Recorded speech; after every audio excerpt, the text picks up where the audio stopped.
सबको प्यार भरी जय मसीह की मैं अपने यूट्यूब चैनल के ऊपर आप सभी परिवारों का स्वागत करती हूँ।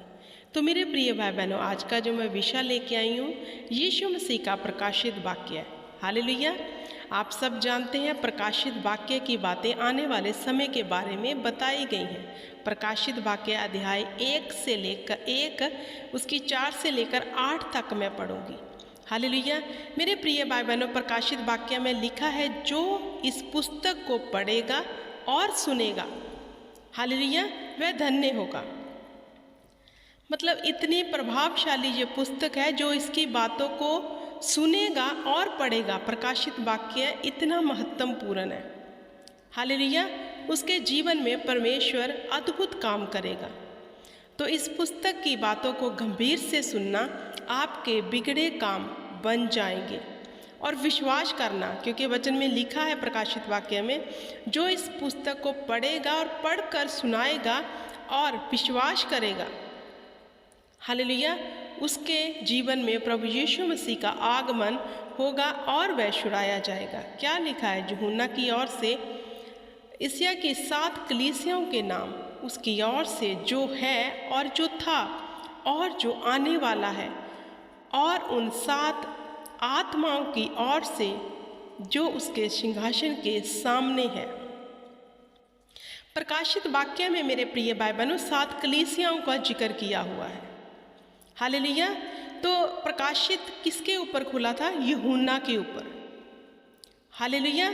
ये आपको जानना ज़रूरी है कि प्रकाशन किसके, प्रकाशित वाक्य की बुक को प्रकाशन का नाम दिया गया क्योंकि यूहन्ना के ऊपर इसका प्रकाश खुला था। क्या लिखा है?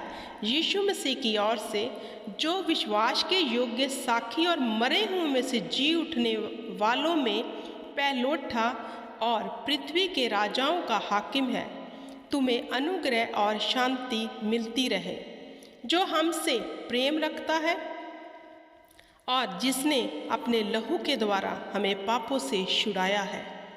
क्या कहता है वचन? यीशु मसीह जो विश्वास के योग्य है, जो मरे हुओं में से साक्षी देता है, जी उठने वालों में से पहलौठा है, पहला है धरती के ऊपर ऐसा जो जी उठा, उसका नाम है यीशु।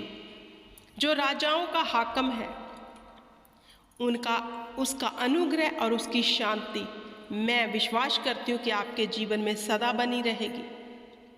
वह हमसे प्रेम रखता है, वचन कहता है, उसके लहू के द्वारा हम शुद्ध हुए, छुड़ाए गए। हालेलुया। तो प्रभु यीशु मसीह के नाम से आपके परिवारों को शांति मिले। प्रभु यीशु का अनुग्रह आपके परिवारों के ऊपर हो और आप प्रभु यीशु के लहू के द्वारा अपने पापों से आज़ादी को पालो, क्योंकि वचन बताता है वह विश्वास के योग्य है और जी उठने वालों में पहलौठा है। मेरे प्रिय भाई बहनों, हमें गर्व होना चाहिए।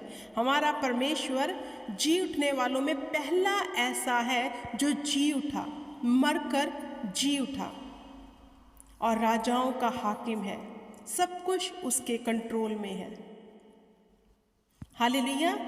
तो मेरे प्रिय भाई बहनों, हमें प्रकाशित वाक्य की बुक को पढ़ना और सुनना और विश्वास करना बहुत ज़रूरी है, क्योंकि हमारा खुदा वो है जो आने वाले समय की बातों को प्रकट कर देता है, क्योंकि वह धरती के शुरुआत से एंड तक सब कुछ जानता है।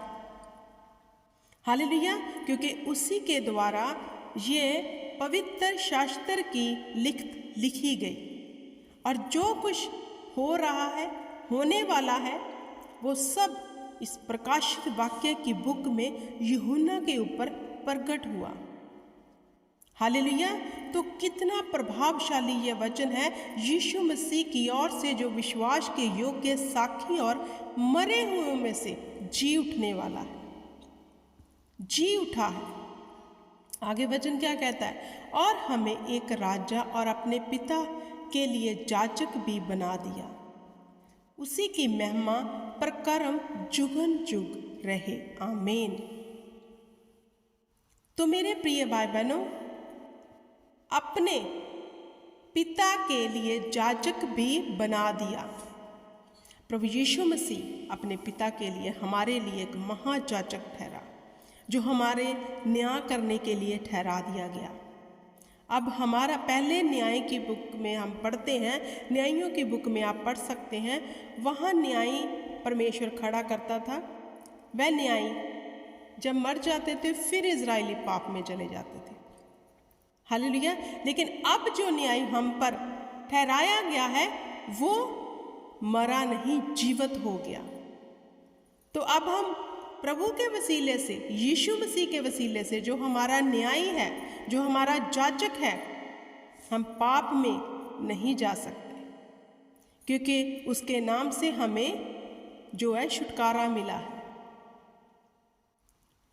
और उसकी महिमा संदेव होती रहे, वचन कहता है हमारे मुख से यीशु मसीहा की महिमा जुगन जग होती रहे। हमारे होंठ उसकी महिमा के लिए खुलने चाहिए। जो पिता के सामने हमारा न्याय कार्य है वो हमारा न्याय करेगा। वह हमारे लिए पिता के सामने खड़ा होके विनती करता है, दुआ करता है, और उसी के वसीले से हम माफ़ी पाते हैं। क्योंकि जब पिता क्रोध में आता है, सेना का यहोवा, तो प्रभु यीशु मसीह उसे क्रूस को दिखाते कि खुदा पिता मेरी तरफ देख के इनको माफ़ कर दे। तो हमारा जाचक जो बनाया गया वो अति महिमामयी है, जिसके वसीले से हम छुड़ाए जाते, हमें माफ़ी मिल जाती है। अब अगर हम चाहते हैं प्रभु की महिमा हमारे जीवनों में हो तो हमें पवित्रताई का जीवन जीना है। अगर हम चाहते हैं हमारे जाचक की महिमा, जो राजाओं का राजा, प्रभुओं का प्रभु है, हमारे जीवन से उसकी महिमा हो, तो हमें पाप को त्यागना होगा। आगे वचन क्या कहता है? देखो वह बादलों के साथ आने वाला है। ये बात प्रकाशित वाक्य में लिख दी गई है कि वह स्वर्ग में उठा लिया गया, और देखो वह फिर बादलों के साथ आने वाला है, और हर एक आंख उसे देखेगी जैसे उसे स्वर्ग में, मेरे प्रिय भाई बहनों, लोगों ने जाते हुए देखा, ऐसे ही वचन कहता है हर आंख उसे नीचे आता हुआ देखेगी। वर्ण जिन्होंने उसे वेगा था, जिन्होंने उसे मारा था, वह भी उसे देखेंगे, और पृथ्वी के सारे कुल उसके कारण छाती पीटेंगे। हाँ और आमीन। पहले ही इन वचनों में हाँ और आमीन क्यों लिख दिया गया? आमीन का मतलब क्या है मेरे प्रिय भाई बहनों? मतलब डन हो गया। जब हम ऊंचे स्वर में बोलते हैं ना चर्च में जाकर आमीन, मतलब हो गया। तो ये वचन जिसमें आमीन लिखा है तो क्या डिक्लेयर करता है कि देखो वह बादलों के साथ आने वाला है, और हर एक आंख उसे देखेगी। वर्ण जिन्होंने उसे भेदा था वह भी देखेंगे, और पृथ्वी के सारे कुल उसके कारण छाती पीटेंगे। हाँ और आमीन। मतलब ये डन है। हालेलुया। मेरे प्रिय भाई बहनों, प्रभु यीशु मारे गए, गाड़े गए, और तीसरे दिन मुर्दों में से जी उठे। जी हाँ और आमीन में है, डन है और सत्य है। ऐसे ही जैसे प्रभु यीशु मसीह को स्वर्ग में जाते देखा, अब हम अपनी आंखों से उसे बादलों के साथ नीचे आते हुए भी देखेंगे, और हर आंख उसे देखेगी। और जिन्होंने उसे ग्रहण नहीं किया, प्रभु के शुभ समाचार को ग्रहण नहीं किया, प्रभु के शुभ समाचार को जिन लोगों ने उन तक पहुंचाना चाहा, उनकी नहीं सुनी, वह छाती पीटेंगे। क्योंकि सत्य जब धरती पर आएगा तो लोग सत्य को देख के हैरान हो जाएंगे, क्योंकि उन्होंने तो झूठ का पल्ला ही पकड़ रखा था अब तक। तो मेरे प्रिय भाई बहनों, हमारा परमेश्वर आने वाला है।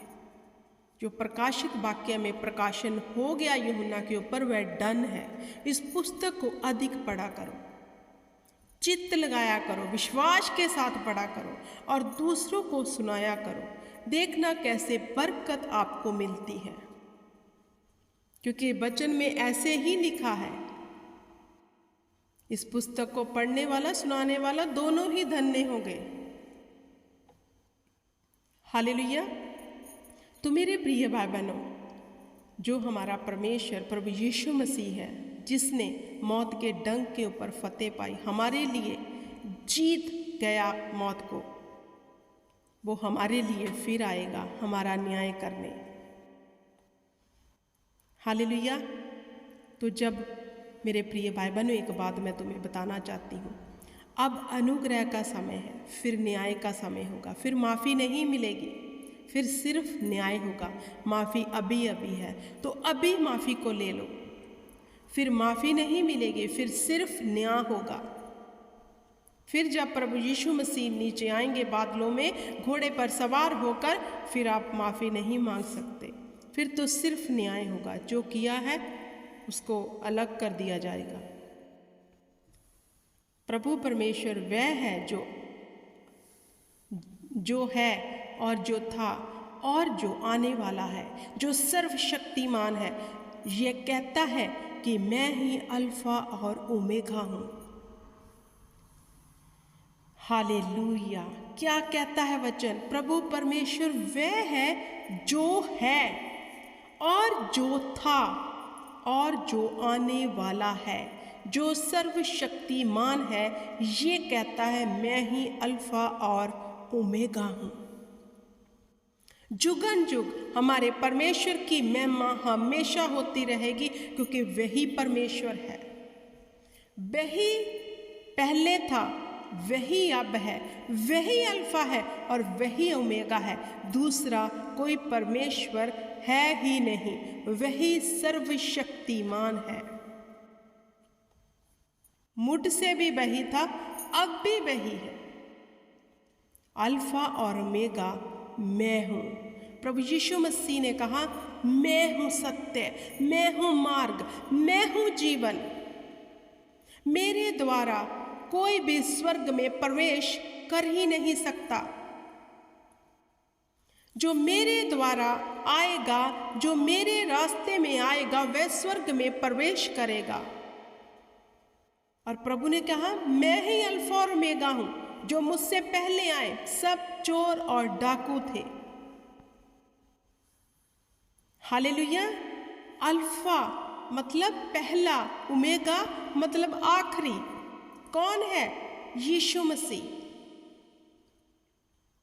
तो क्या आपको ये बातें सुनकर आनंद नहीं मिलता मेरे प्रिय भाई बहनों, कि हमने धरती पर जीते जी सत्य को जान लिया। प्रभु ने हम पर दया की, हमें चुन लिया और हमने ये जान लिया।